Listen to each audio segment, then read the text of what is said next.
You're listening to WCAT Radio, your home for authentic Catholic programming. Welcome to The Open Door, a show based on the words in Revelation, "I have left an open door before you, which no one can close."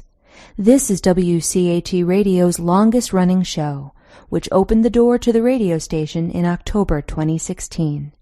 It's currently offered by Jim Hanink, Mario Ramos Reyes and friends, and remains open to the love of God in its call to build a culture of life and a just social order through the panel's discussion of the Catholic social teaching principles of solidarity, subsidiarity, and economic democracy.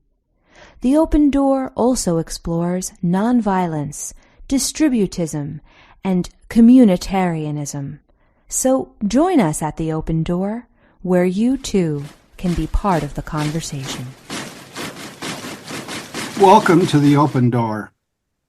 Jim Hanink here with fellow panelists Mario Ramos Reyes and Valerie Niemeyer. Today we will virtually visit Norway. What's going on there with Christian democracy? And what's going on in nearby Sweden? What sources do our Scandinavian friends draw on to build a creative alternative to politics as usual? And what sources do we in the U.S. share with them? Our welcome and special guest is Eilev Hegstad. He is working on a PhD with the title, "The Role of Ethics Committees and Moral Experts in Democracy." Hegstad has a master's degree in political science from the University of Oslo. His professional interests are the role of knowledge and expertise in politics, ethics committees, democratic theory, and political ideologies. He's done research at Oxford University, and just last year, a book that he edited, Kristendemokrati, appeared. Let's begin in prayer. Come, Holy Spirit, fill the hearts of your faithful, and enkindle in them the fire of your love. Send forth your Spirit, and they shall be created, and you shall renew the face of the earth. O God, who have taught the hearts of the faithful, by the light of the Holy Spirit, grant that in the same Spirit we may be truly wise and ever rejoice in his consolation. Through Christ our Lord. Amen. Well, how did Christian democracy come to the Nordic countries? Well, first of all, thank you for having me and showing interest in my work, especially a book that is published in Norway in Norwegian. So when I answer these questions, feel free to follow up if I do not explain the Norwegian or the Scandinavian context sufficiently. Because I guess the natural point to start is also to answer the question, what is Christian democracy? Yes. Because I'm sure it might be familiar to some of your listeners and viewers, but perhaps not everyone. It's a European political phenomenon and also a Latin American one. And you could also say that the Christian democratic thought is probably present in the US and in the United Kingdom, although there's no political tradition called Christian democracy. We're starting one. That's very good to hear. So the political scientist Jan Werner Müller, he has written that if one had to choose one movement in ideas and party politics that has created the political world in which Europeans still live today, the answer has to be Christian democracy. So that kind of gives you the idea of the importance of this political movement, at least in Europe. It has been less important in the Nordic countries, a smaller political party, and I'm sure you are familiar with CDU, the Christian Democratic Party, which is kind of the paradigm example of a Christian Democratic Party who has chancellor in Germany, such as Konrad Adenauer, Helmut Kohl, and Angela Merkel, which probably are, or might be familiar names to you. So in the book, my starting point is to say that a Christian democracy, is a political ideology inspired by Christian and especially Catholic social thought that builds on a Christian view of man, subsidiarity, solidarity, and has been the basis of political action, especially by Christian democratic parties. So you asked, how did Christian democracy come to the Nordic countries? But I guess also the question is Christian democracy, did it come to the Nordic countries kind of from abroad, or is it indigenous to the Nordic countries? And there is kind of a dispute there in the scholarly literature. Some scholars have argued that it's what I would think of as Christian democracy is not really Christian democracy. And to back that up, they quote one of the founders of the Christian People's Party that now changed their name some years ago to the Christian Democratic Party, or the English name to the Christian Democratic Party. So the Christian People's Party is a direct translation of the Norwegian name, Kristelig Folkeparti. This party was formed in 1933, and one of the founders said that they didn't have any foreign ideal or contact with anyone who also formed the Christian Democratic Party. So in that sense, you can say that the party is indigenous to Norway. And the Norwegian party actually inspired the formation of similar parties in other Nordic countries. So the Christian Democratic Party was formed in Finland in 1958, in Sweden in 1964, and in Denmark in 1970. But I think you could say that people in different countries reacted to similar changes in societies. Secularization, for example, more state involvement in the education system, where the church had a lot of responsibility, which was taken away from them. And so in many countries in Europe at similar times and reacting to similar developments, Christian parties or Christian democratic parties are formed. And this is also the case in the Nordic countries. I see good context in that from abroad or indigenous question, I think is an important one to make clear for us. Mario, where should we go with this? I'm curious about what you said.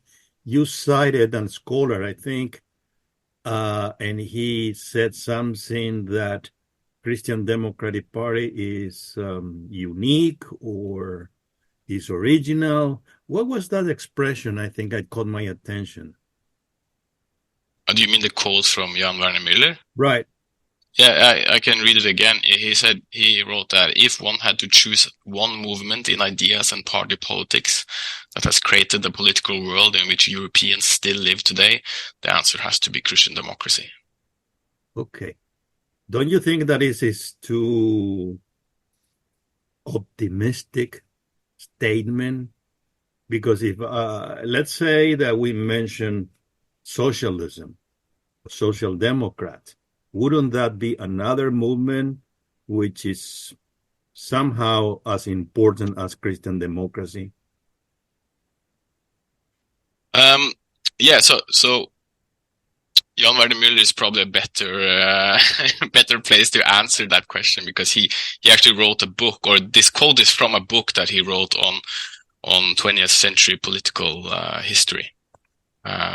So he also talks about social democracy, but what I usually say when I try to present the book in Norway is that Norway and the Scandinavian countries, to some extent at least, is kind of odd one out, because in Norway especially the social democrats has been very strong and is still very strong. So it's kind of been the party who's most often been in government. They had the majority in parliament after the Second World War and kind of led the development of the welfare state. But in countries such as Germany, Italy, Netherlands, Belgium, that hasn't been the case. It was actually Christian Democrats who were the governing party.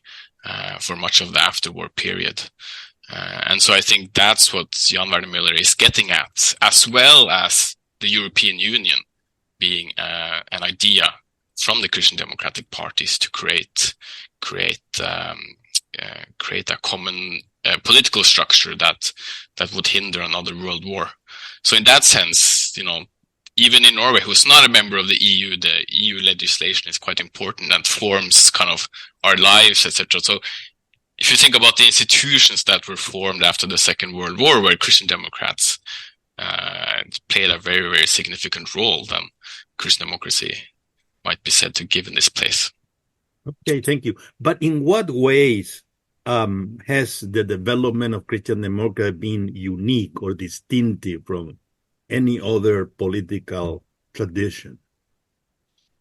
Well, this is also a kind of a disagreement in the scholarly literature, I guess. Also, what is your take?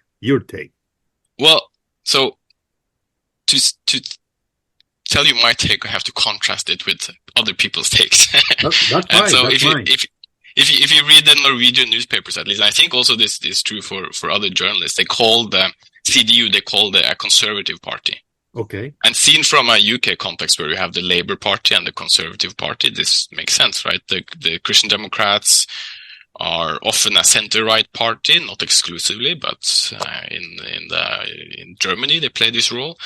But so some would say conservative Christian Democrat is the same. It's a little variation, but not too much. But I would say to really understand Christian democracy, you have to see that it's distinct. It's something different.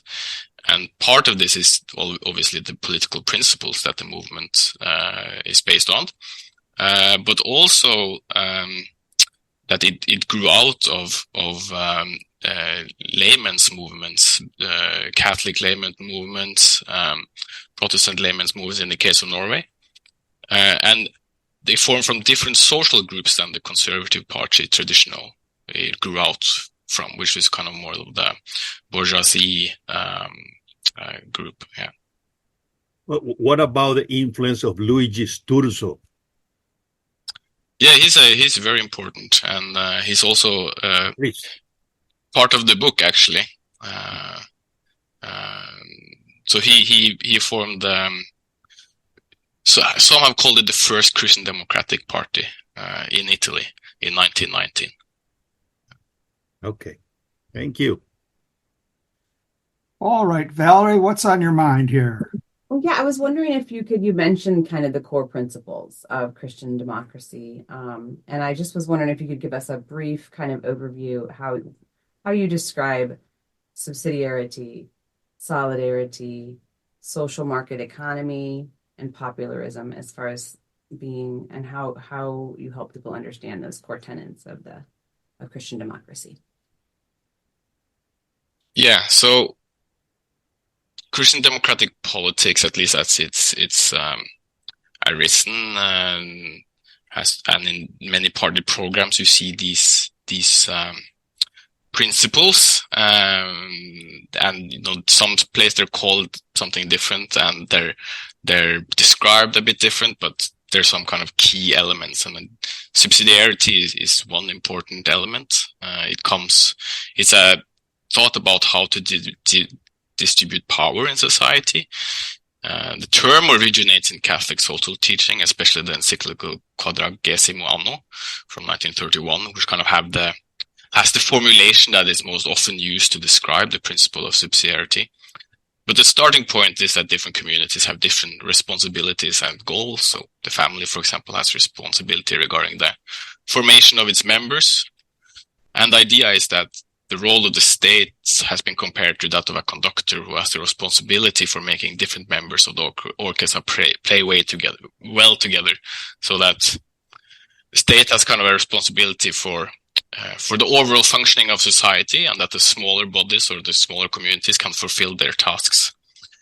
So it's easy to think that this is only an idea about how to distribute power downwards, but it's actually also an idea how some issues have to be put on a higher level. So that's kind of also the idea behind the European Union, that there were some issues that individual countries couldn't solve alone, so you had to delegate them, or so to speak, to a higher level. So solidarity is probably a concept that's more familiar to many people. It's based on an idea of common humanity, which includes everyone across class, social, and economic backgrounds. It also includes future generations. And it's basically a duty to care for the people around us, especially the poor in our own society and in the world. Social market economy is kind of the term to describe the Christian democratic way of thinking about economics, and also been called the main Protestant contribution to Christian democratic thought. I'm not sure if that's totally true, but at least it's been noted that is. And it's an idea of social capitalism. So the idea is that the state has to regulate the economy, and then if there's any unfair distributions because of the economy, then the state goes in and tries to alleviate that through welfare programs, for example. The idea of popularism is quite important to Christian democratic parties. As I said, that the Norwegian Christian Democratic Party, and this is also the case for other Christian democratic parties, has the term People's Party within them, and that's an idea of being the parties that represent the whole nation rather than only some of its parts, and strive for the common good. Instead of viewing politics as a fight between different interests, politics should be about solving conflicts through inclusion and mediation. And so this can also be contrasted to more of at least the early social democratic parties that were kind of workers' parties and fought for that class in society, while the Christian Democrats wanted to find policies that were good for the whole society. I think that gives you an impression of the main principles. Thank you. It's always good to hear a fresh articulation of what those words mean. So I appreciate that. I'd like to explore with you a couple of those principles. You mentioned, and I think this is right, that solidarity is more familiar than subsidiarity. And in speaking of subsidiarity, you wanted to point out that it's not just top down, but it's also down to top. And you used what I think is a very good metaphor. The director, the conductor of a concert. But now, Mario and I are into philosophy. A lot of people call that deep grass. So I want to see what you think of this principle as a philosophical foundation for subsidiarity. The idea that everything across the board realizes its potential in action. It's in Latin and the scholastic tradition as omniens, everything, omniens, perficitur, is perfected, fulfilled in actu. And the foundation would work this way. Unless citizens are politically active, they can't develop the virtues of citizenship. And without the virtues of citizenship, the state will founder, if not collapse. And so subsidiarity says, yes, we want to aim for the widest activity possible among citizens. And we can't do that if we begin with the assumption that the central state will assign roles. If anything, it should be the reverse. We appeal to the central state when we do need further direction. So the violin section notices that the woodwind section is doing its own thing, but the woodwind section notices that the violinists are doing their own thing, and somebody's got to get their things going together, and then we go to the higher level.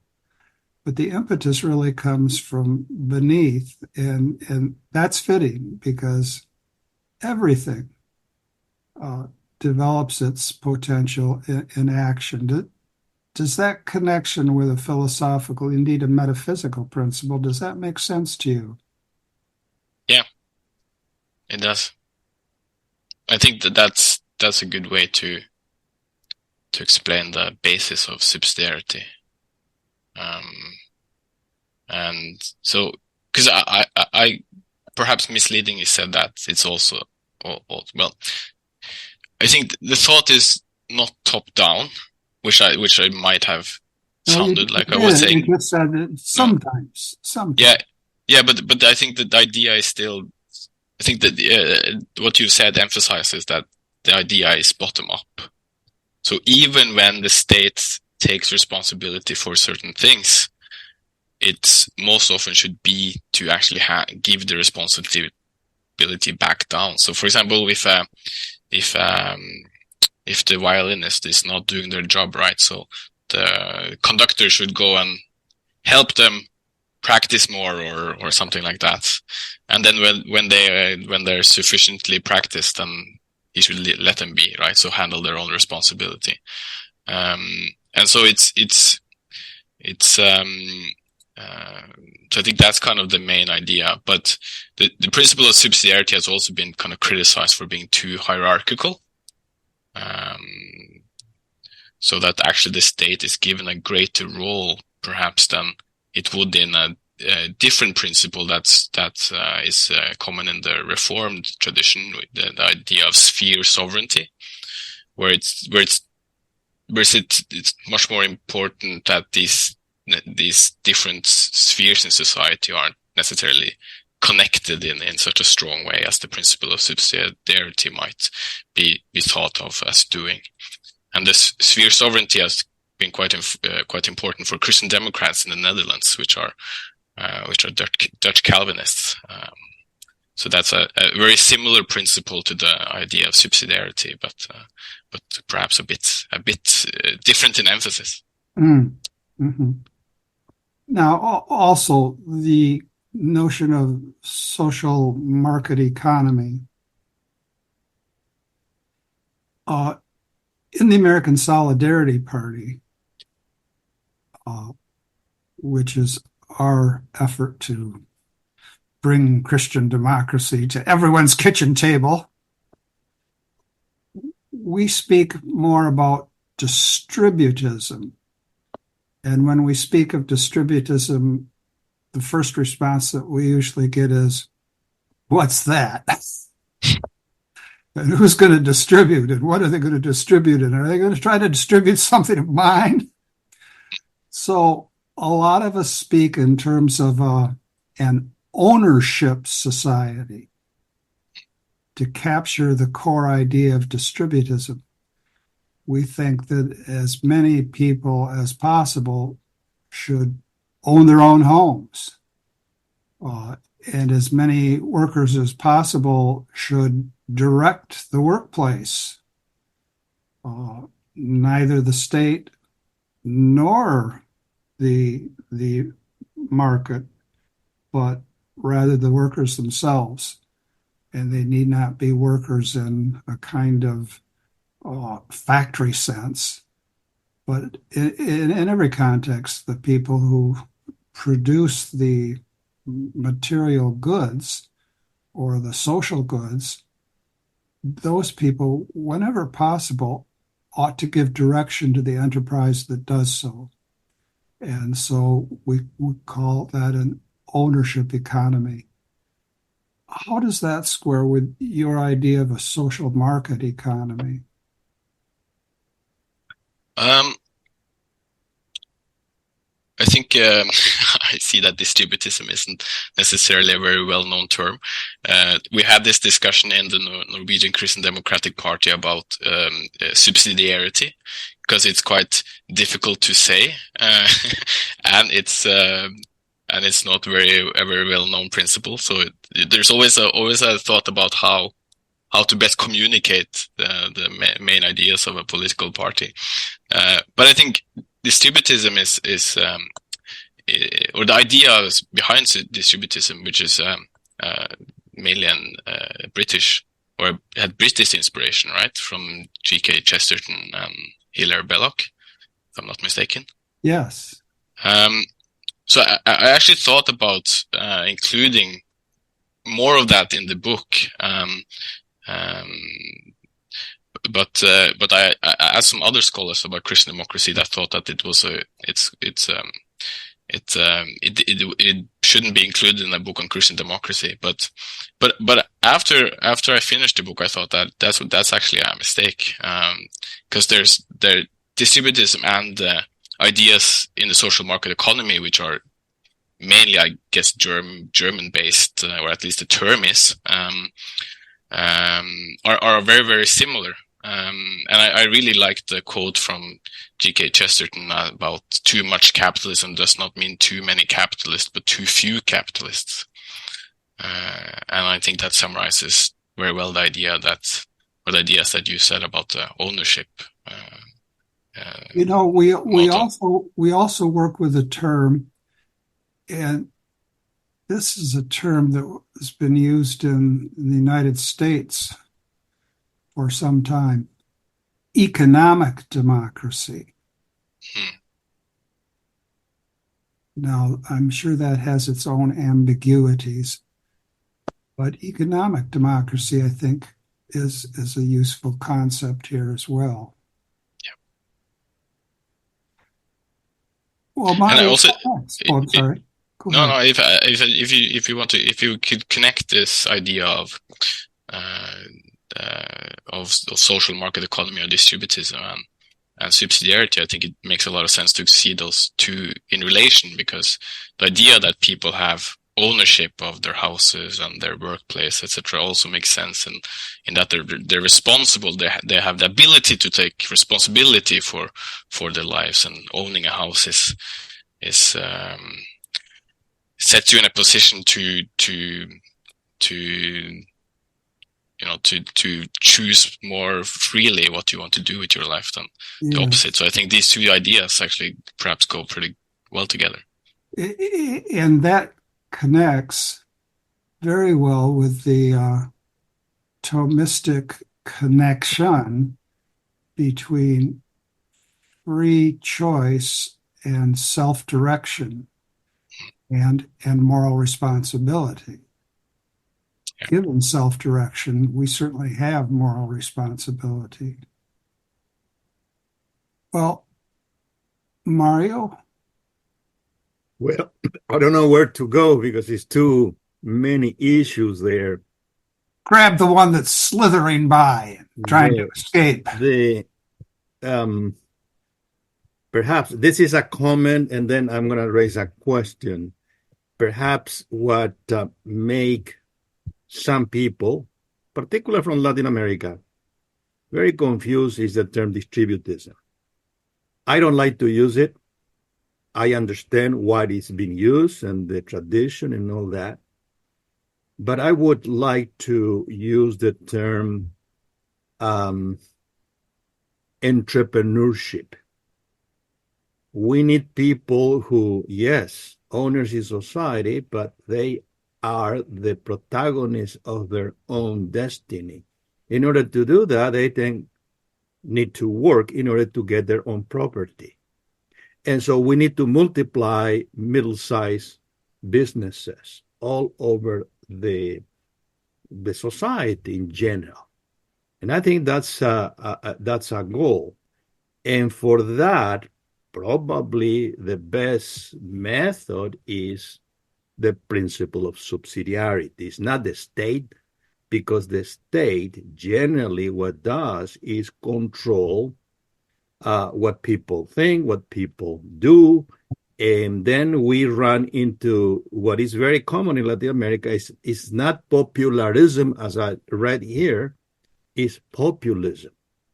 And then, Steve, everything that the private sector does. That's my take on that. We can expand this more, but what I'm very curious about this beautiful presentation is the reference that you are making about ethics and democracy, and also something that caught my attention about ethics committee. What is the role of ethics committee?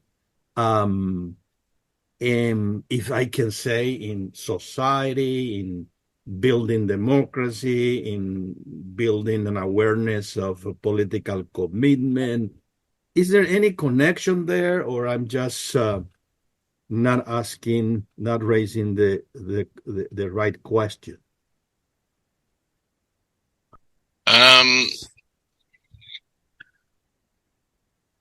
I'm not totally sure.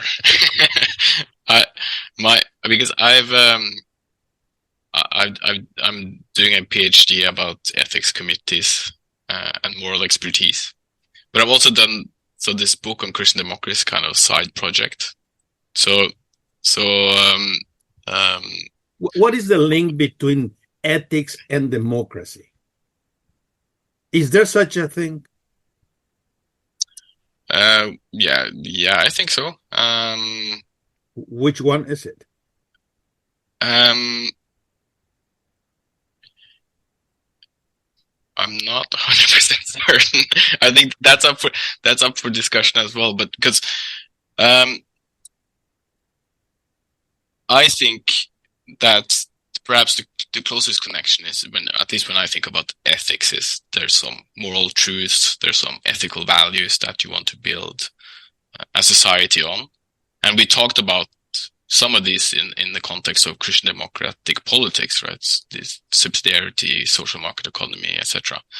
But I also think as when you think about democracy, you want there to be some constraints on democracy, and that's at least the Christian democratic thought in the way that Jan Werner Müller puts it in his book, that actually there has to be some constraints on democracy. And I think, at least when I think of morality, ethics in that context, you think about human rights, you think that democracy has to be based on a respect for the human person. And I think that connects perhaps well with ethics and democracy. But I'm not sure if that was the thought that you had. Well, I think that's a very interesting take, but I wouldn't call that restraint or constraint. I think democracy must be much with another view of politics, which is republicanism. It's a republic. Our democracies are republican with a small r, which means their power is limited. Their power are balanced. And so human rights are part of this package, which come from constitutional democracy, which are generally what we have in the Western world, if you will, today.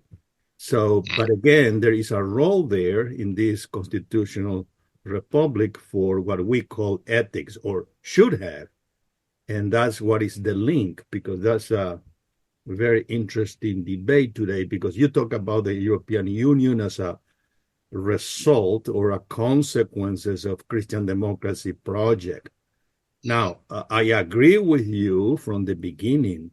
I don't agree that this model of which we have today of European Union is what the founders of Christian democracy thought. That is a model completely different, because this is pretty much top down and doesn't take care much about what people in the base, if you will, are thinking about values.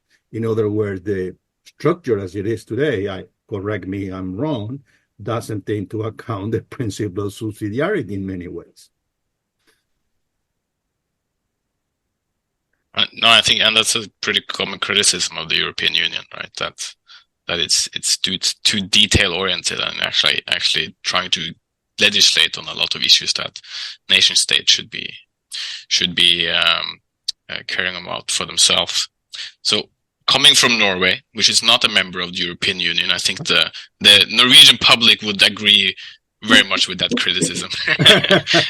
and I think also for many, for me at least, I think it's quite easy to agree that the European Union hasn't necessarily turned out how the founders saw that it would develop or hoped that it would develop. But my another take on it, at least from my perspective after working so much on Christian democracy, is that actually Norway perhaps should be a member of the European Union, especially now that when you have war in Europe once again, and that actually the European Union was a project about peace, about creating peace, about creating brotherhood in Europe.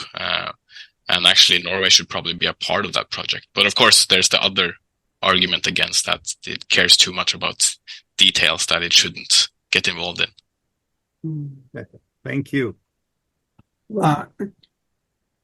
Yes. Eilev, I'm curious. I just want you to be able to share with us since you're delving into this question of moral expertise and ethics committees and how they can have a role or a task in the project of Christian democracy. What can you just kind of share with us? Who, for example, would be a moral expert, and what does an ethics committee look like? Or do they exist?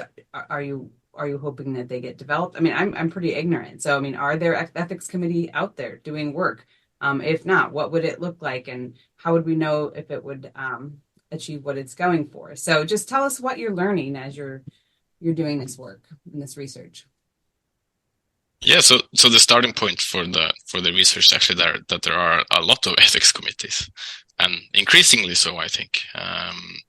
Development that's begun in the, I think, 1970s, and now a lot of countries have these national ethics councils, which consist of experts in medicine, in biology, in ethics, and they give advice to governments on what legislation to put in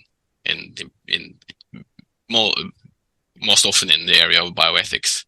So questions just have to do with in vitro fertilization, surrogacy, the use of CRISPR technology, the developments in biotechnology. So kind of these committees that I'm really interested in, and of course when these committees have as members professional ethicists, either they are bioethicists, they are professional philosophers, or moral theologians, the question kind of arises, like, why are these people on these committees? Right. And that kind of raises the question, are there moral experts, or how should we identify them? How should we think about their expertise on these committees? And I might actually also add that there have been examples of these kind of committees that I'm interested in the US, the President Council on Bioethics, who Leon Cass led from 2001 to 2005. At least my impression is that this committee was kind of disputed or much discussed in the US at the time. And several presidents have had presidential commissions that dealt with bioethics. So in the context of it's quite difficult to answer if there's a moral expert, because to some extent it depends on your worldview and your kind of theory of morality. So as a Christian, you would, someone knowledgeable about the Bible, about the Christian tradition would be someone you would want to listen to on moral questions. But in a democracy where we have different worldviews, we don't agree about who is a moral expert. So the question is kind of then, how do you think about the question of moral expertise? And my take on it is that actually we're kind of asking the wrong question if we're asking about who is the moral expert in general, because you have to have people with different perspectives on these ethics committees, and people recognize different people as moral experts. So my thought is that instead of trying to find this kind of general moral expert, you should actually try to include a diverse range of of moral experts within these different worldviews or within these different moral traditions on ethics committees. So that could be a professor in Catholic theology, it could be a Protestant minister, it could be a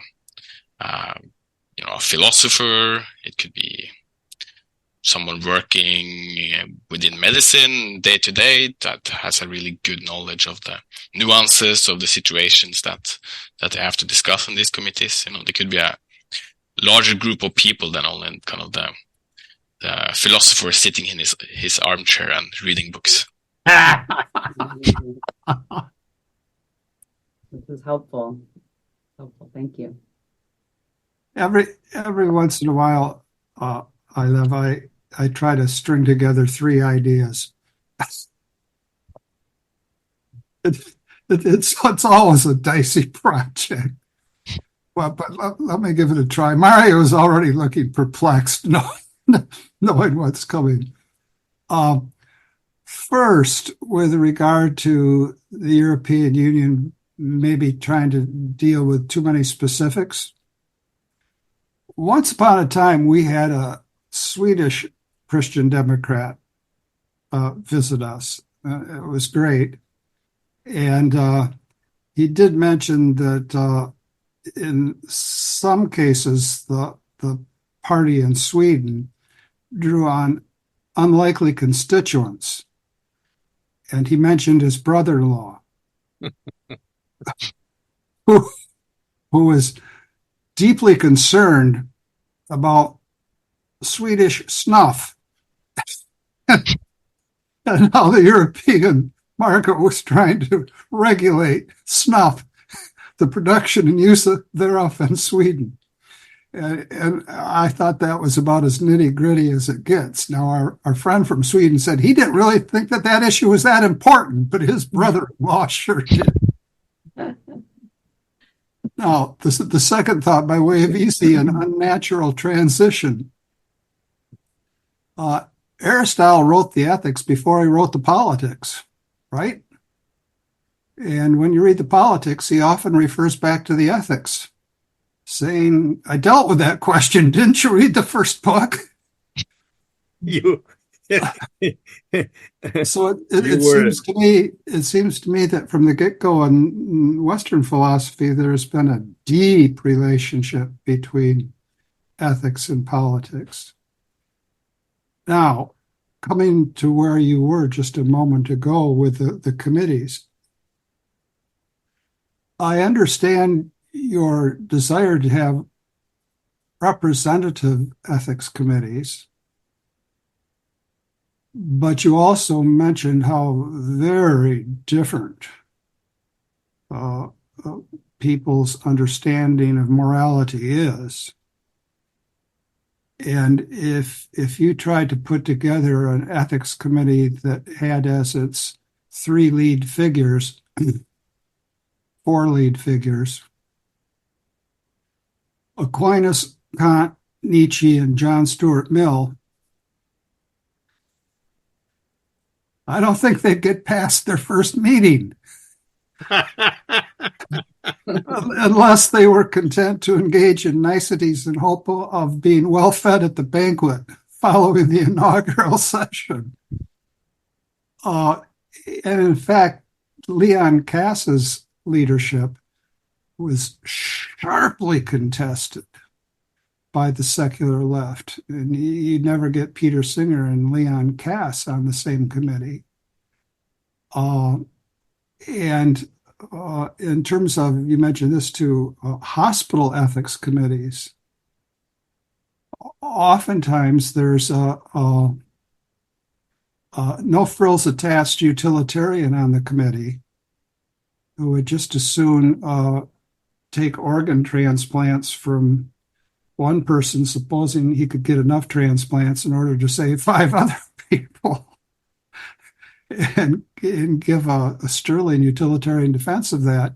And others on the committee would be absolutely appalled. And so I wonder if an ethics committee that we thought really went to the heart of the matter would give us anything that was coherent. It seems to me that if it were to write its report and do justice to the members on the committee, Section 1 would be at odds with Section 2, which would be at odds with Section 3, and so forth.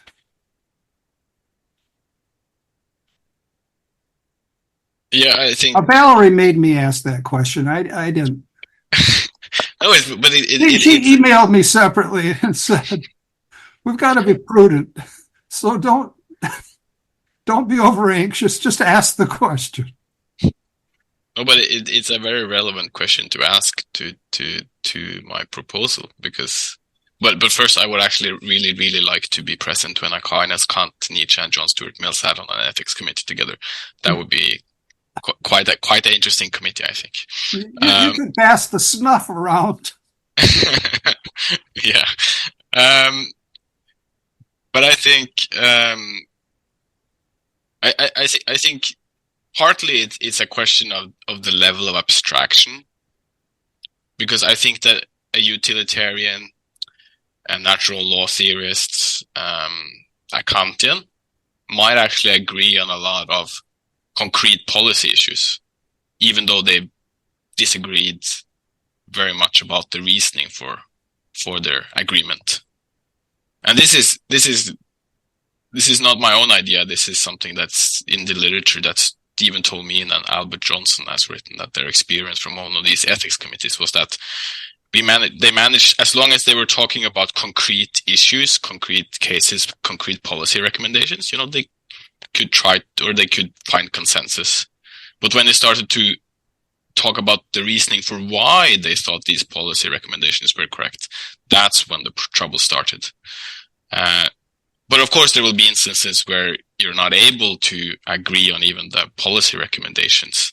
And I think especially in the area of bioethics, I'm sure we can think of a lot of questions that a diverse public does not agree on.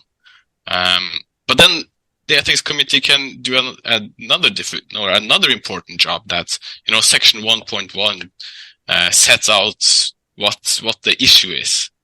Describes the kind of the technical issues, the development in the law, the kind of the facts of the case. And then section 1.2 can describe the different views in society on these issues.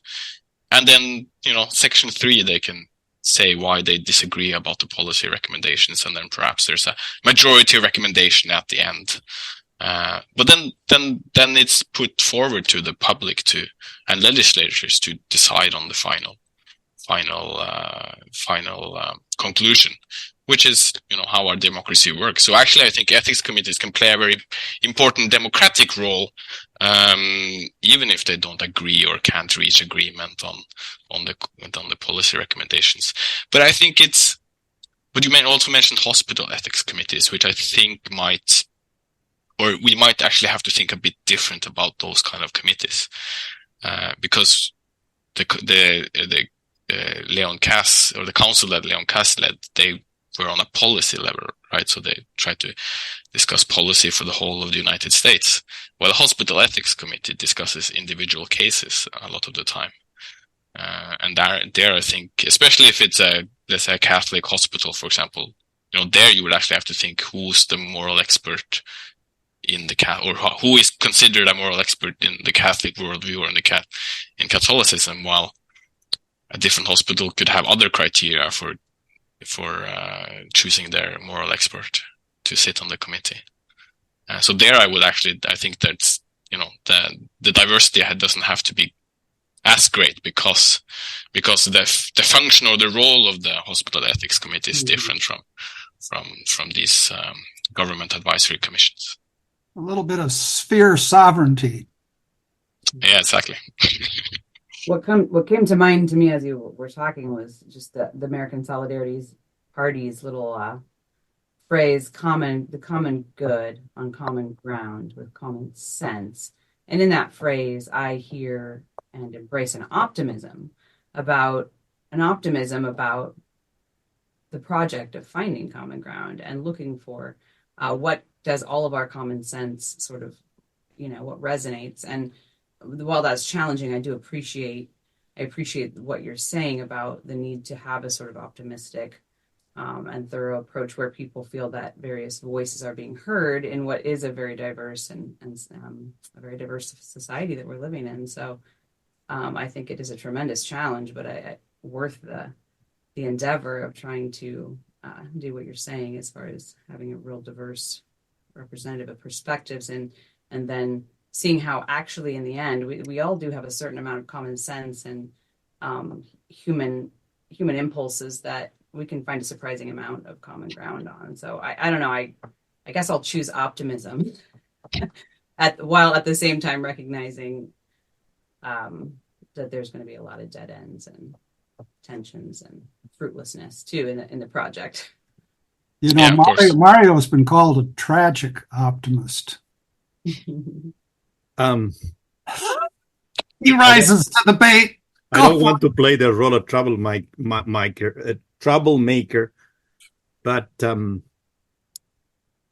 think I hear you saying things that are very good, very optimistic. But to be honest, you resemble Maritain that once said that we can agree on certain concrete policies, but we may disagree with the reason. In that sense, I'm not strict observant Maritainista. I disagree with Maritain. Sorry to say about that, because we disagree when we apply in concrete cases in any democracy all the time. If the foundation of your democracy is Kant and the foundation of democracy is Aquinas, we have a lot of policies which are completely different. And that is the case in some Latin American countries. In many issues, not only a bioethical issue about subsidiarity itself, about market economy, and so on. But I don't want to get into that because it's too complex. But just one thing I think is very important. And I'm very interested in this topic about committees, ethical committees, how they affect democracy, how important they are for democracy. And I remember, because I'm getting old, when I began teaching ethics, and I ran into a book because I was looking for the best textbook for the students. All the textbooks I was using just propose rules. Modernity is the main part of that those texts. In other words, the application and description of utilitarianism, Kantianism, and all that are well explained. But what I found, the student wouldn't really build their morality reading that book or listening to my classes.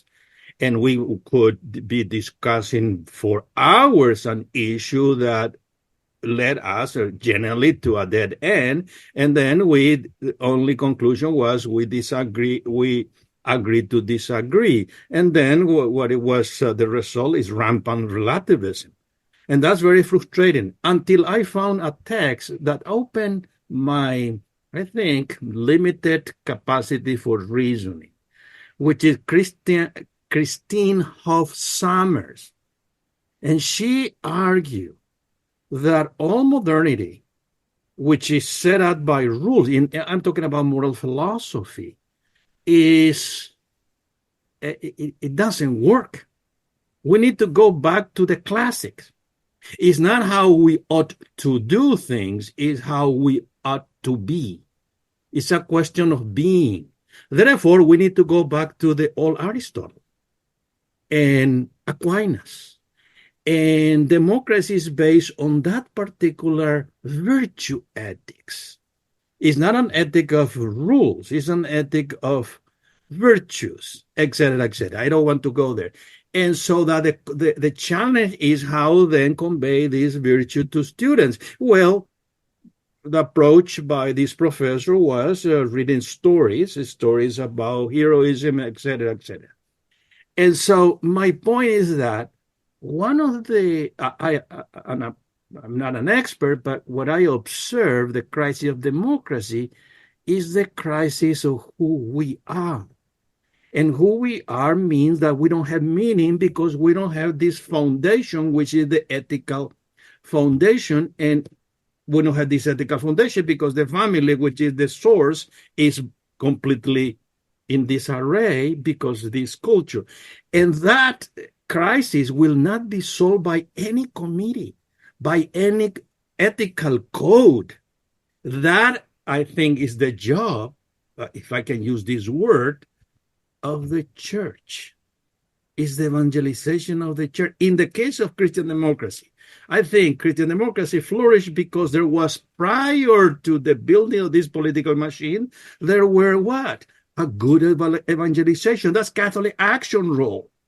And I think Bishop Barron, to his credit, mentioned that, I don't know, 3 or 4 months ago. We need to start building the Catholic Action, which is build this humus, and then the rest will follow to some extent. I'm not saying that we don't have this structure, legal establishment and all that, but what I'm saying is that the role of this committee is very limited, and it doesn't affect much how democracy works. Well, that's my rant for today. I'm sorry. Well, I at least a couple of thoughts. I think I actually like the example of Marita when he writes about the way that the Human Rights Declaration was agreed upon, and that actually gives, this isn't so long ago, and the world was quite diverse, so right, that we could agree on a Human Rights Declaration actually gives some room for optimism, I think. Of course, it happened in a very special time, right after the Second World War, etc. So it's not, but at least it gives kind of a direction to hope, or a direction where it says that, okay, this might actually be possible. But as you say, that it won't always be possible, but I think in a democratic society, we should at least try to find common ground, try to explore where we can come to this kind of agreement. But of course, it won't always be possible. And that brings me to a second thought when you were speaking. I thought about, isn't that a good, when we can't agree on these kind of issues, isn't that a good argument for increased decentralization? Actually, the principle of subsidiarity, that's, different communities, different families, with different worldviews, with different views on, not just bioethics, but other types of questions, should actually get as much,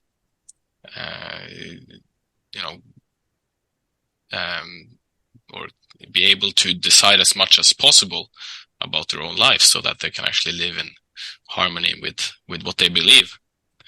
And I think,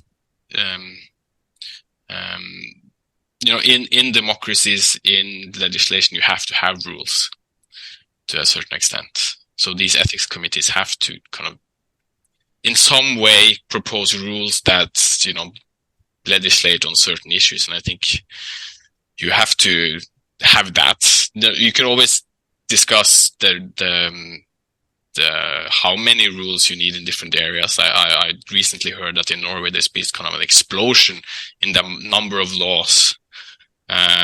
So you get increased specializations within law, with the lawyer profession, and because you can use digitalization, you can just go tap into the internet to find the different laws, etc. So you don't have to use the book anymore. So now you just like expand on the. But my point is that I think that's part of modern society, that you need laws. But I also so if you want virtue ethics to be kind of how we think about ethics, which I sympathize with, I think that's, as you say, a role for the church, a role for shaping culture, just as much as it's a role for a political party. if that makes sense. Yeah, thank you. We've come to the end of our time, and is always the case, we have a lot more that we could consider. But let's end with considering what's most important, the gospel of our Savior. This is the gospel for today, rather a longer one. On another occasion, Jesus began to teach by the sea. A very large crowd gathered around him, so that he got into a boat on the sea and sat down. And the whole crowd was beside the sea on land, and he taught them at length in parables.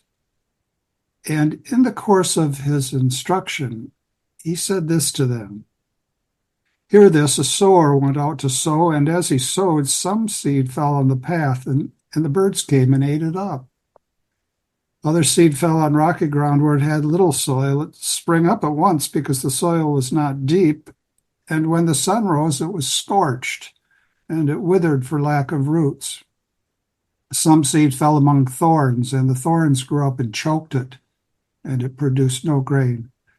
And some seed fell on rich soil and produced fruit. It came up and grew and yielded 30, 60, and 100-fold. He added, "Whoever has ears to hear ought to hear." And when he was alone, those present along with the 12 questioned him about the parables. He answered them, "The mystery of the kingdom of God has been granted to you, but to those outside everything comes in parables, so that they may look and see but not perceive, and hear and listen but not understand, in order that they may not be converted and be forgiven." Jesus said to them, "Do you understand this parable? Then how will you understand any of the parables? The sower sows the word. These are the ones on the path where the word is sown. As soon as they hear, Satan comes at once and takes away the word sown in them.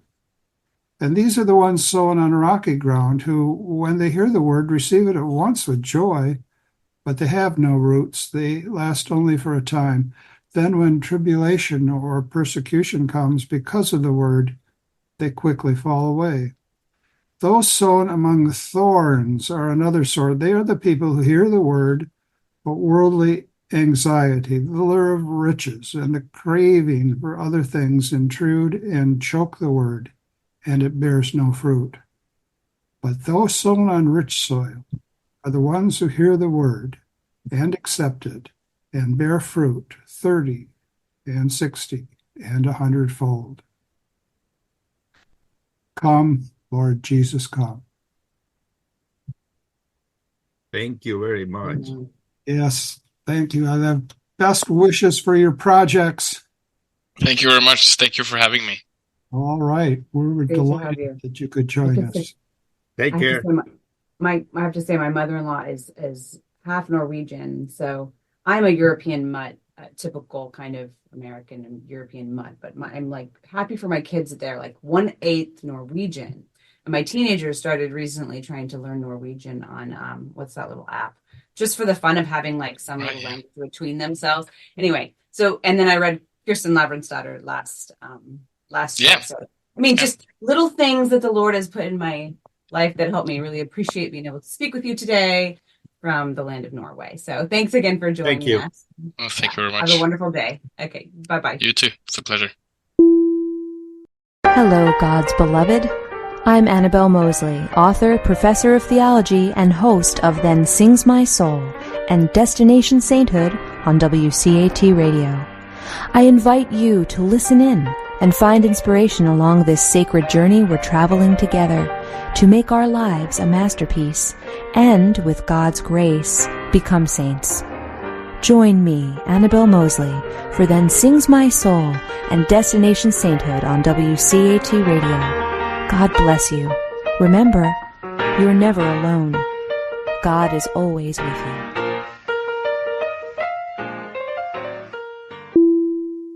Thank you for listening to a production of WCAT Radio. Please join us in our mission of evangelization. And don't forget, love lifts up, when knowledge takes flight.